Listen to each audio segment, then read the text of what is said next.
오늘 우리에게 주신 하나님의 말씀은 에스라 8장 15절에서 20절 말씀입니다. 내가 무리를 아하와로 흐르는 강가에 모으고 거기서 3일 동안 장막에 머물며 백성과 제사장들을 살핀즉 그 중에 레위 자손이 한 사람도 없는지라. 이에 모든 족장 곧 엘리에셀과 아리엘과 스마야와 엘라단과 야립과 엘라단과 나단과 스가랴와 무술람을 부르고 또 명철한 사람 요야립과 엘라단을 불러 가시랴 지방으로 보내어 그곳 족장 이또에게 나아가게 하고 이또와 그의 형제 곧 가시랴 지방에 사는 느디님 사람들에게 할 말을 일러주고 우리 하나님의 성전을 위하여 섬길 자를 데리고 오라 하였더니 우리 하나님의 선한 손에 도우심을 입고 그들이 이스라엘의 손자 레위의 아들 말리의 자손 중에서 한 명철한 사람을 데려오고 또 세레비아와 그의 아들들과 형제 18명과 하사베와 무라리 자손 중 여사야와 그의 형제와 그의 아들들 20명을 데려오고 다윗과 방백들이 레위 사람들을 섬기라고 준 느디님 사람 중 성전 일꾼은 220명이었는데 그들은 모두 지명받은 이들이었더라. 하나님께서는 이사야를 통하여서 너희가 반드시 70년 후에는 고토 예루살렘으로 돌아오게 될 것이다 라고 하는 회복에 대해서 약속을 하셨어요. 그런데 그 약속을 믿는 사람들은 사실은 거의 없었죠. 나라가 망했고 1200km에 한 번도 가지 못한, 한 번도 가보지 못했던 길을 여정을 떠났기 때문에 그들은 돌아올 가능성이 거의 없었어요. 그들이 그렇게 피곤함과 지침 그리고 인생의 실패감으로 낙심되어 있을 때 예루살렘을 멸망시켰던, 이스라엘을 멸망시켰던 바벨론이라는 제국이 페르시아라고 하는 제국에 의해서 무너지게 됩니다.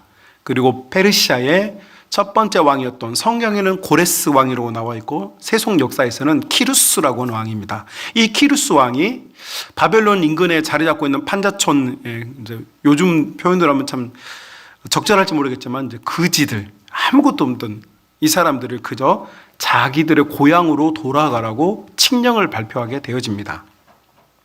그래서 그들이 그들의 고향으로 돌아갈 수 있게 되었어요. 자, 여기서 이제 두 부류의 사람들이 생겼습니다. 첫 번째 부류의 사람들은 이제 겨우 1200km를 와가지고 이제 겨우 판잣집 짓고 겨우 이제 앞에다가 참 죄송한 표현입니다만 똥찌개 퍼다가 인분으로 거름 텃밭을 만들어서 이제 겨우 농작물을 심기 시작한 시기였어요.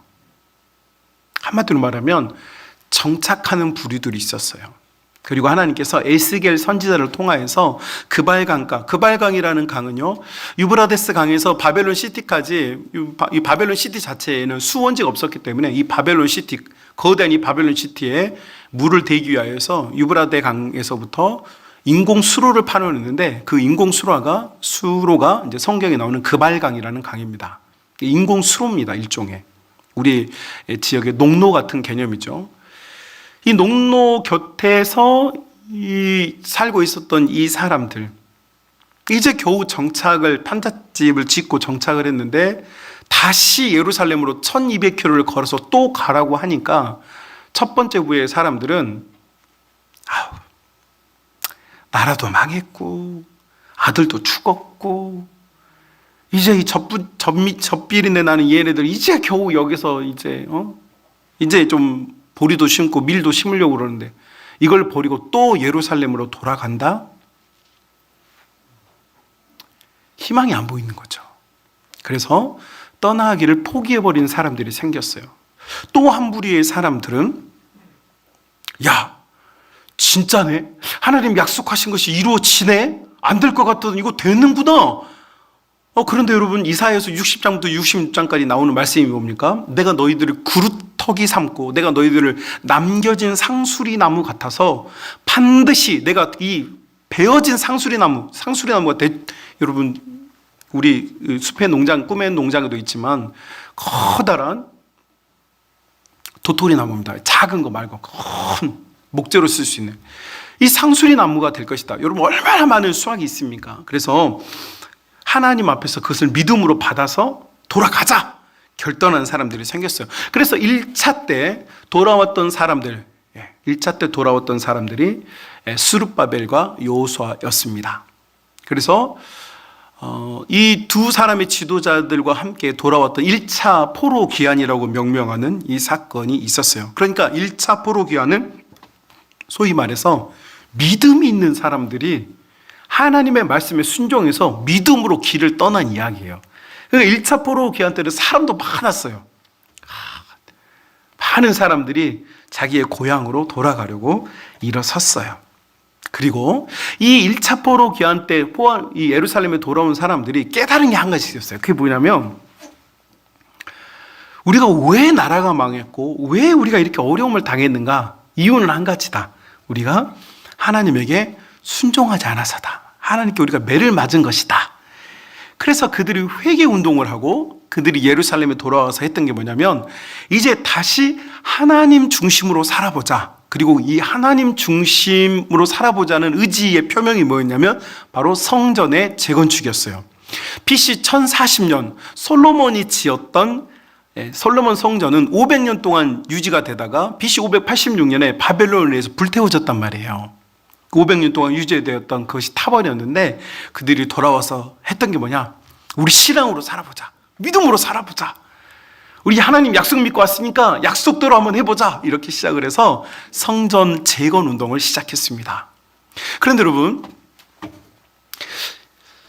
출애굽 시대에 BC 1445년 출애굽 시대에 출애굽했던 사람들은요, 그들이 출애굽할 때 하나님께서 뭘 주셨냐면 400년 동안 그들이 노예 생활했잖아요. 근데 그 400년 동안 노예 생활했던 대가를 받게 하셨어요.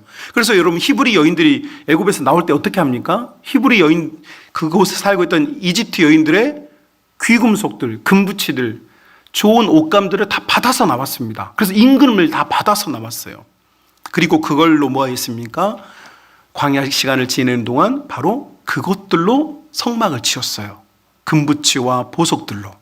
자, 그런데 여러분 1차 포로, 여러분 바벨론에서 돌아오는 사람들은 어떤 상황이 되었냐면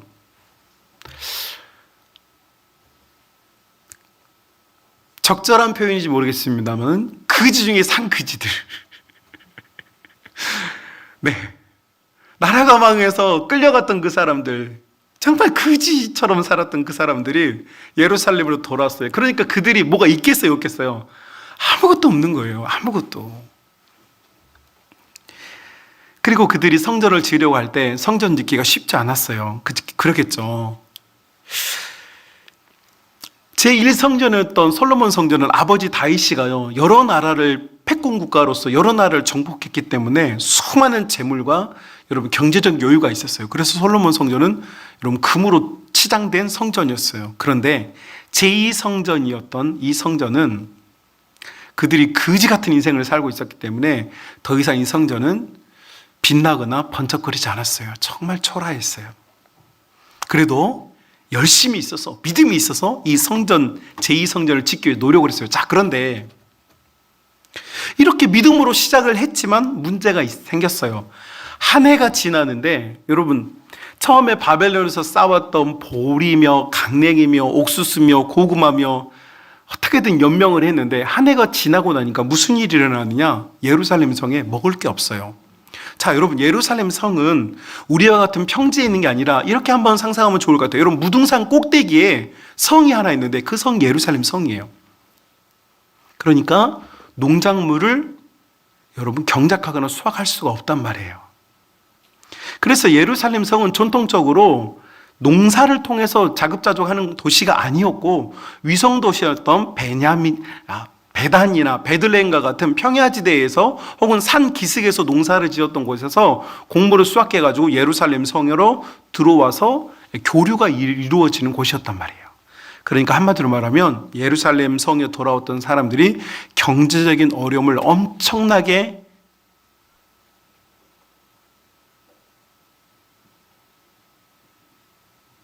겪기 시작한 거예요. 예배당 온도가 16도가 넘어가면 성도님들이 졸기 시작하더라고요. 어젯밤에 제가 여러분 추울까봐 보일러를 너무 많이 댔더니 지금 다 주님 만나고 있어요. 저 좀 만나. 이 시간에 저를 보고, 저를 보면서 주님을 만나세요. 그래서 그들이 굶기 시작해요. 자기가 굶는 건 상관이 없는데 연로하신 부모님들이 또 어린 아이들이 배가 고파서 채근을 해요.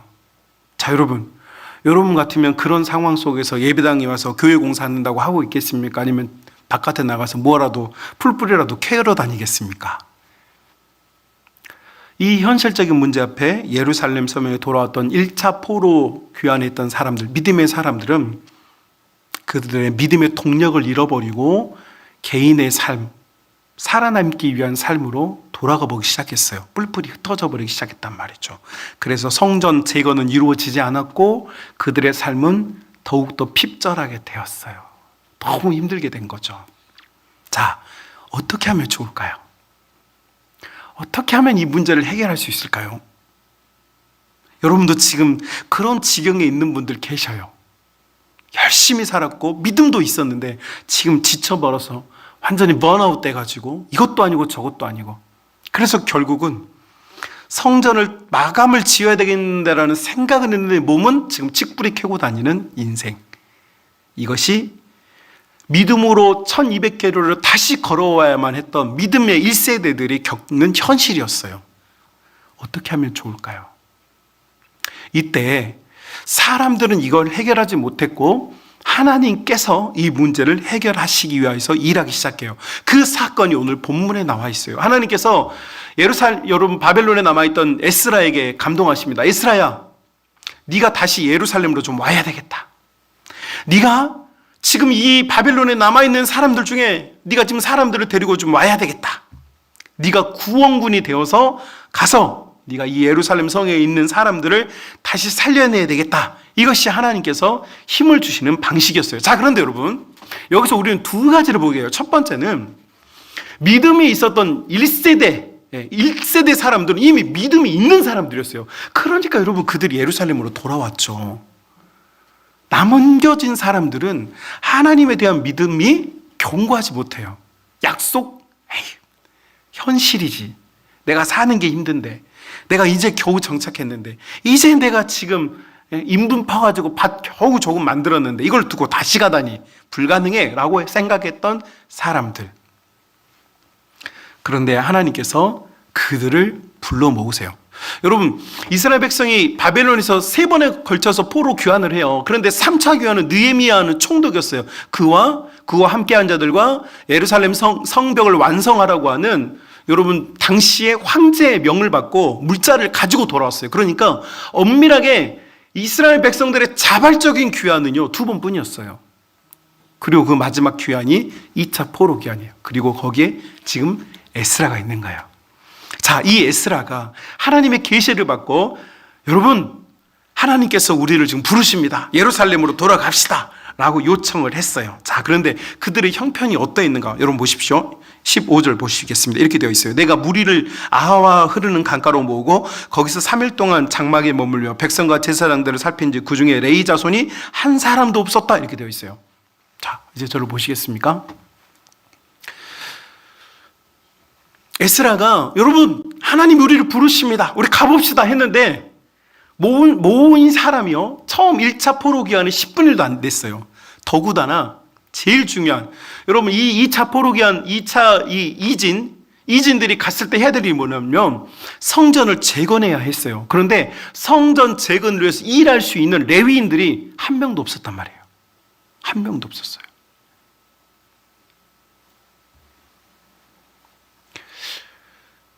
아니, 다시 하나님 일하라고 하나님께서 사람들을 불러 모았는데 일할 사람이 없어요. 자, 여기서 우리가 알 수 있는 것, 여러분, 이런 우리 어르신들 속담 들어봤습니까? 못생긴 나무가 산을 지킨다라는 말이 있어요.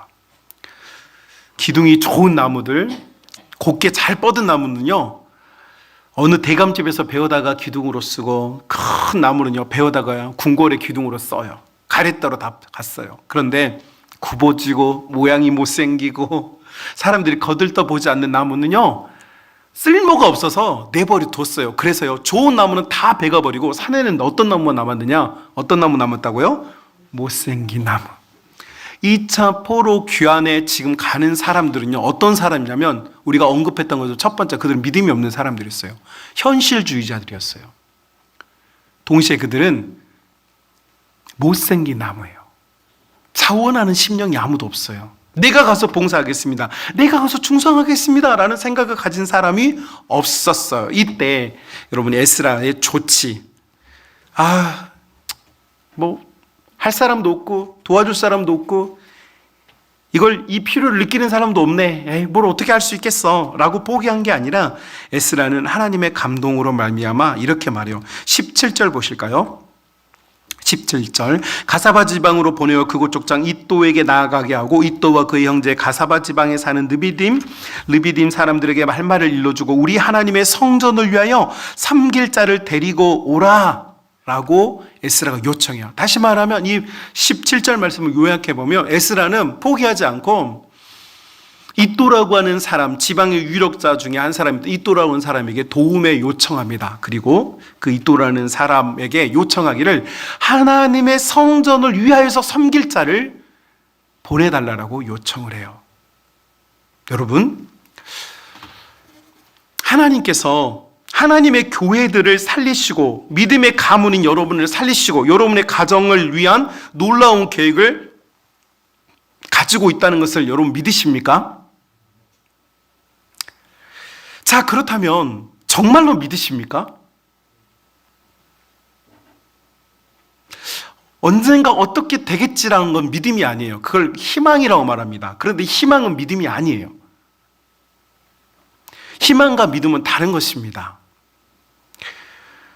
에스라가 했던 조치는 무엇이냐면 이또에게 사람을 보내어 요청합니다. 하나님의 성전을 섬길 자를 보내달라고 요청하죠. 여러분, 이것이 무엇입니까? 소위 말해서 요즘 현대식으로 이 구절을 풀어보면 한마디로 사람과 하나님에게 도움의 요청을 하는 것입니다. 하나님께서는요, 하나님의 일을 하십니다. 그런데 어떻게 일하시느냐? 사람을 통해서 하십니다. 하나님께서 여러분 능력이 없어서 예배당 하나, 성전 하나 짓는데 하나님께서 애가 타고 고생하는 게 아니에요. 하나님께서는 일을 하시는데 사람을 통해서 일을 해요. 결국 사람이 일의 중심에 있어요. 그리고 그 중심에 있는 사람을 움직이는 것이 하나님이세요. 그래서 여러분, 이 에스라는 하나님이 불렀어요. 하나님께서 예루살렘으로 돌아갈 사람들을 모아라. 그러면 당연히 하나님이 모아줘야 되는 거 아니에요? 맞잖아요. 하나님의 계획이잖아요. 그러니까 당연히 하나님이 문짝 잘 만드는 사람, 벽돌 잘 쌓는 사람, 지붕 잘 올리는 사람, 기술자들 하나님 다 보내줘가지고 이 사람들이 말을 타고 가가지고 먼지바람 이렇게 가가지고 예루살렘 성에 있는 사람들이 우와, 구원군이 오는구나, 우리를 도울 자들이 오는구나, 이런 어떤 인프레션, 감동을 받아야 되잖아요. 그런데 하나님께 순종한 에스라에게 단 한 명도 성전을 위해 봉사할 사람들은 오지 않았어요. 이때 에스라는 사람에게 도움을 요청합니다. 그리고 도움을 요청할 때 어떻게 말합니까?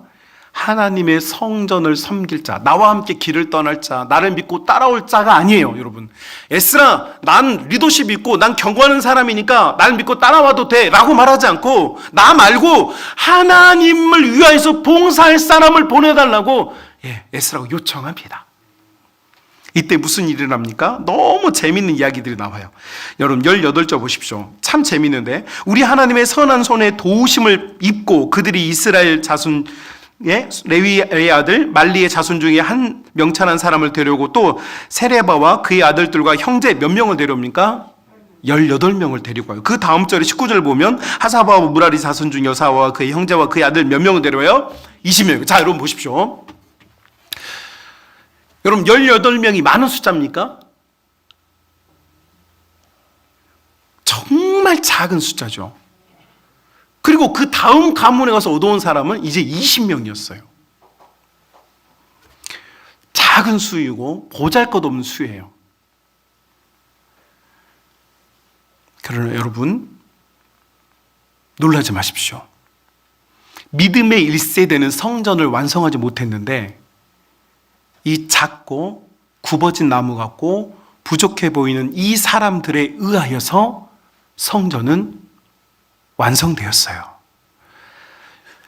여러분, 앞서 나간 자가 있는가 하면 힘을 북돋우고 연약해 보이고 작아 보이고 보잘것이 없어 보여도 하나님의 선한 손의 도움에 있다면, 그 선의 도움의 능력이 있다면 여러분, 그 사람들로 인하여서 하나님의 일들은 완성되는 줄로 믿습니다. 여러분, 이건 굉장히 중요한 의미가 있어요. 여러분, 두 가지 의미를 볼 수 있어요. 첫 번째는 여러분, 우리 교회를 한번 생각해 봅시다. 우리 교회는 큰 교회입니까? 작은 교회입니까? 작은 교회죠. 우리는 시골에 있는 작은 교회입니다. 우리는 굽은 나무 같은 교회예요. 그러나 여러분, 우리에게 하나님의 선한 손이, 하나님의 선한 도우심이 있다면 우리로 말미암아 이 나라와 민족, 그리고 이 지역사회를 향한 하나님의 꿈이 우리를 통하여서 완성되어 나가지는 그런 은혜가 있게 된다는 것을 여러분 꼭 믿으시길 바랍니다. 여러분, 우리는 프론티어는 아닙니다. 우리는 앞서 나간 적은 없어요. 우리가 한 번도 이 지역에서 가장 최고였던 적은 없어요. 그러나 여러분, 최고였던 적은 없었고 또 우리가 먼저 출발하지는 않았어도 하나님의 선한 도움이 있다면 작은 막대기 같고 굽은 소나무 같은 우리가 하나님의 손에 의해서 쓰임받는 교회, 하나님의 영광을 완성시키는 교회가 될 줄로 믿습니다. 두 번째 의미는 여러분, 우리 가정을 한번 생각해 봅시다. 여러분, 우리 믿음의 1세대들이 있었어요. 우리 믿음의 1세대들, 여러분의 어머니 아버지들이죠. 여기 계신 우리 장로님들, 권사님들, 여러분, 이 믿음의 1세대들은 정말로 믿음의 일진들이었어요. 이분들은 말씀을 믿고 고난과 핍박을 당했어도 처음에 갔던 1200km를 다시 돌아와서 왕복 2400km의 사막길을 걸었던 믿음의 사람들이에요. 아무것도 없고 손에 먼지밖에 없었어도 하나님 약속 믿고 바벨론에서 다시 예루살렘으로 돌아올 만큼의 그런 믿음의 사람들이었어요. 그런데 여러분, 사람은 유한해서 노쇠해집니다. 기력이 다해요. 우리 장로님 중에 어떤 분이 저한테 그런 이야기해요. 목사님, 나 성경 보고 싶은데 눈이 이제 안 보인다고. 어떤 권사님 그래요. 목사님, 나 정말 기도 많이 하고 싶은데 앉아있지를 못하겠다고, 아파가지고. 여러분, 이분들이 처음부터 그랬던 거 아닙니다. 이분들은요, 믿음의 일진들이었어요. 믿음의 1세대들이었어요. 광야를 2번 왕복한 사람들이었어요. 아무것도 없는 곳에서 믿음 하나 바라보고 왔던 분들이에요. 여러분, 그러나 이분들이 완성하지 못하는 것이 있어요. 그래서 하나님은 다음 세대, 자녀 세대를 두는 거예요. 여기서 여러분, 교회에서 늘 다음 세대 그러면 저 주일학교 학생이 다음 세대가 아니에요. 여러분, 지금 이 장년들이 여러분 다음 세대인 거예요. 앞서갔던 믿음의 1세대들이, 그들 눈에 보기에는요, 여러분 30대, 40대 여러분들은요, 진짜 구분나무예요. 거대한 믿음도 없고, 막 기도의 능력도 없고, 막 찬송의 뜨거움도 없고, 막 그저 그래 좀 연약해 보여. 어디 쓸데없어 보여요. 사실이에요. 그러나 여러분, 결국 다음 세대인 청장년인 여러분이 이진들이에요. 여러분들이 여러분 가문과 여러분의 가정의 다음 대를 이어서 여러분의 가문이 하나님의 영광을 위해 존귀하게 쓰임받는 것에 방점을 찍는 거예요. 왜 아멘이 없어요? 지금 우리 교회에 있는 20대, 30대, 40대 한없이 연약해 보여. 한없이 부족해 보여. 새벽기도 좀 하라고 그러면 몸이 피곤해서 못하겠다고 그러세요. 여러분, 막노동 일로 새벽 눈 뜰 때부터 밤 해 뜰 때까지 새벽 3시에 후레시켜고 농사일을 했던 우리 어머니 아버지들은요, 여러분 나이 때 새벽기도 다 하면서 다 했어요. 여러분 자식 한둘 키울 때 여러분의 부모님들은 여러분 형제들 다 키웠어요. 자식 3, 5 다 키워냈어요. 그러면서도 신앙생활 열심히 하고, 그러면서도 하나님 잘 섬기고, 그러면서도 자식들 다 여러분 잘 번듯하게 키워냈어요. 그런데 여러분들은 굽은 나무예요. 너무 연약해요. 맨날 어린이가 엉망 부려요. 교회에서 보기에 든든하고, 저 일꾼이야, 일꾼감이야, 참 든든해, 이게 아니고, 아이고 저 맡겨놨다가 큰일 나는 거 아니야? 저 괜히 시험 드는 거 아니야? 라고 염려와 걱정되는 굽은 나무들이에요. 그러나 여러분, 포도나무가 떴던 이진들이 결국은 성전을 완성해요. 어떨 때요? 하나님의 선한 도우심의 손길이 역사하실 때예요. 오늘 공동의회에 앞서 하나님께 우리가 예배를 드렸습니다. 또 예배를 드리는 중이죠. 우리 교회도 마찬가지로 생각해요. 여러분, 우리 교회에 믿음 있는 분들은 이미 앞서서 일꾼들 다 됐었어요. 어떤 사람들은 아이고, 이 중에 무슨 일꾼이 있어 이렇게 말하는 분도 제가 들었어요.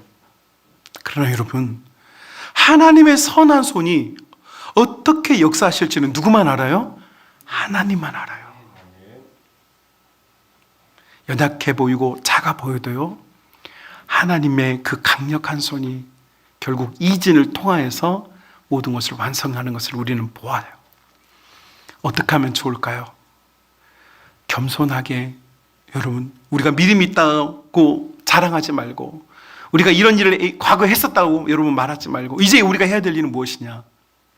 18명, 20명, 그리고 본문 20절에 보면 성전에서 일할 일꾼 220명을 모으게 돼요. 정말 작은 수예요.